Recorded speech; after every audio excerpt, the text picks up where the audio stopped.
Hello and welcome to WCT's video tutorial series.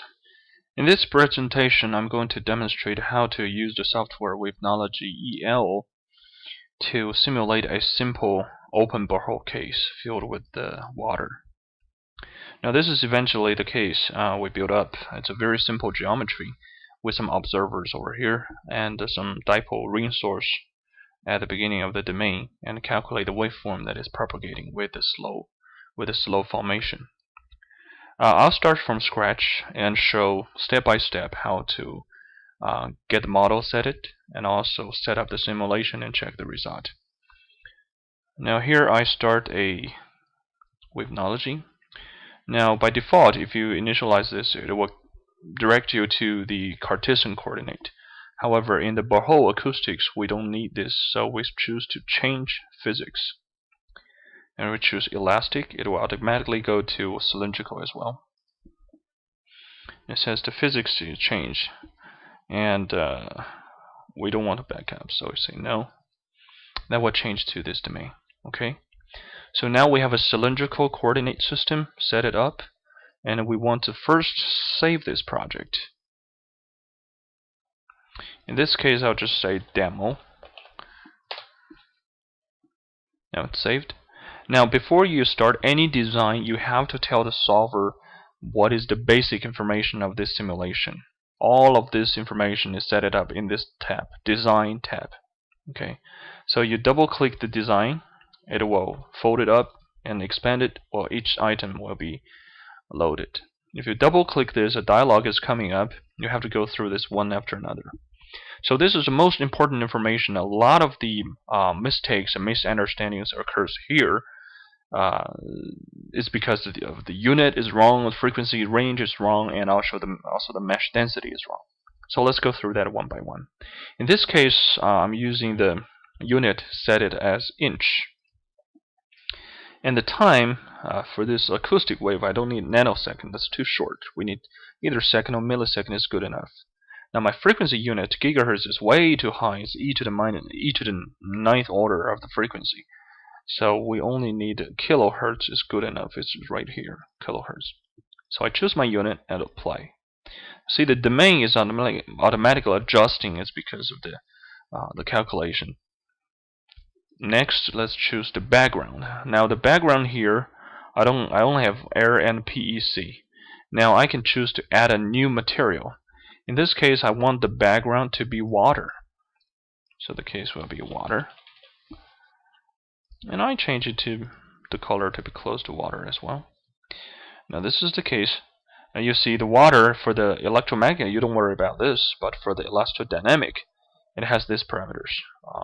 Density, mass density is 1,000 kilograms per cube meter, and the p velocity, because it's liquid, there's no s velocity. Okay, so let's choose that. Now this is what you set on your own. You can change all the parameters. If you have import from library, this library is also there. It has a lot of materials there. You have stainless steel, FR4, that's for electromagnetics. Let's see, granite, copper, diamond, poly, stainless steel right here, and it has water as well. Let me see, where's water? Water right here. Okay, so you can check all its parameters, including electrical parameters and also elastic parameters as well. So if you choose import, it will come into the list as well. So in this case, I choose water again and click apply. And for the boundary, you can really manually set up all these boundaries, including the rho phi z. So in this case, let's say r, because in the middle, I set r min to be 0 to enclose the whole cylindrical coordinate, and then I set this as 10 inch in radius. And for this boundary condition, in this case, we have to pre-assume that we're using a dipole. Now in the dipole, it has a symmetric pattern along the 0 degree, and it has antisymmetric pattern along the 90 degree. I'll show this a little bit more when I get there in the later sections. So I choose this to be symmetric at here, antisymmetric at 90 degrees. And for this Z min and Z max, let's say 0. max, let's say 220 inches, and I click apply, and the domain is adjusted to that. For this case, if you know the frequency range, you can choose that over here. If you want a particular signal, you have all of this kind of signals. Typically, for the elastic simulation, we use Ricker, and we want it to be at peak frequency at 1 kHz. This is the truncation multiple. We typically choose 5 or 7 is good enough. So let's see, apply here. For the mesh density, I've already preset up this thing. I'll demonstrate a little bit here. This is for the PPW. It's for points per wavelength. The wavelength is calculated at the highest frequency of the simulation. So if this case, let's say your frequency, center frequency is 1K, the F max frequency is telling you it's about 2.7 kilohertz. So based on that, you calculate the wavelength, and here the PPW is based on that wavelength, how big is your cell size. That's how it's calculated. So in this case, if I say this one, I choose to be 60, and then I choose this to be 8, and this one I choose to be 1250. I just manually mesh this. And this parameter will change after new materials is added in. But right now I'll just keep it like that way. For the time, this automatic just depends on energy. When nothing is in the domain, nothing is changing, we stop the simulation. The other thing is control the time step. Either use user-defined or automatic. So pretty much this is the basic setup for before you do the simulation. Now you see it adjusts automatically to here with the background field as water. So the next step we got to think about is what is our formation. In this case, it's quite simple. So we need to create another material. Let's say sand, and let's choose its parameters: 1700, 508, 254, and click apply. Now, a lot of the cases, if we do the sonic logging, the parameter is not given in the form of p velocity and s velocity. It's called the slowness. The slowness is the normally the unit is microsecond per feet. So 1 over that is the feet per microsecond. You convert that into the speed, you get the speed. So that's an easy conversion. In this case, we set up this new material. Now I need to draw the geometry. In this case, the geometry is very simple. I just draw the formation and the borehole. So the thing did here is create cylinder, and we can assign a material here, available material, sand. I want this to be 220 inches long. The origin is at 0, 0, 0. The outside, I want it to be exactly the same as the domain size, so that is 10 inches in radius. The internal one, I want it to be 4 inches in radius, that is 8 inches in diameter, and I click OK. Now you see this geometry is built in right here. Now choose that and double click. In order to see what's being set inside, we change the transparency. Now the transparency is changed, so you can assign the source and observers inside. Now let's first put a source inside. Create a source. Let's pick up not a point monopole, but ring source. We choose the order to be first order. That indicates the dipole ring source. This one we choose to be 0, 0. And the diameter, I have it set up on the other side. So we can check the parameters on the source side. Now this is a number here. That's the radius of the source. So I'll follow the same thing. And then it seems that this one is set at 20 inches above the z-axis. I'll just set 20. And click OK. Now you can visualize something is added over here, indicating the size and also the orientation over here. Okay. Now the next is adding the observers. Adding observer is quite simple. Right click over here, create observer. Let's say R0. This is in the cylindrical coordinates. So let's say this one to be 3 inches, a little bit inside of a hole. And phi, let's choose 0 degrees. And this one, let's choose to be 80. Now the easy part, we can create an array creation. And you can just add the shiftment of the array. For example, in this case, let's choose 0 along R, 0 along phi, and 5 along Z. And we want 25 of them. Click OK.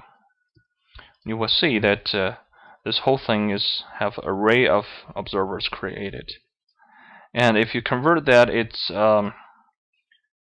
60 inches away from the source and up to 15 feet away from the source.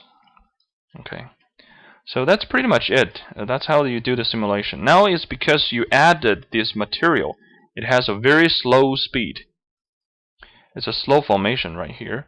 So the PPW, you got to double check again. Go to the mesh here and check if your PPW is sufficient. Because the algorithm will calculate this PPW is search from the slowest wave speed and calculate a wavelength at that speed, and then determine the cell size. So you use this case, you will find that in the before it's a large number, but now it's roughly 20 ppw. So normally 20 ppw is a good number for us to consider along Z and R direction. Along phi direction, you enter at 4 inches and recalculate that. That's a lot. It means you have enough sampling around the phi direction because the dipole pattern is simple enough. Now let me get back to this boundary condition explanation.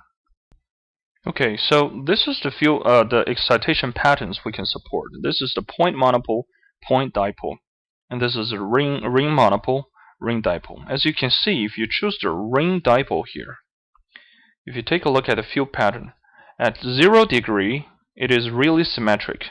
Okay, the field on this side and on this side is the same value.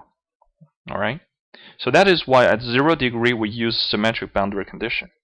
Now, on the other hand, along the 90 degree, you can really see that the color magnitude is about the same, but the color is really reversed. So that is why we say if you have value at this side to be 1, the other side is guaranteed to be -1. So that's why we know the value. We don't have to overcalculate all of them. So we just use antisymmetric boundary condition to kind of mirror all the field. The reason we do this is because we can reduce the computational costs by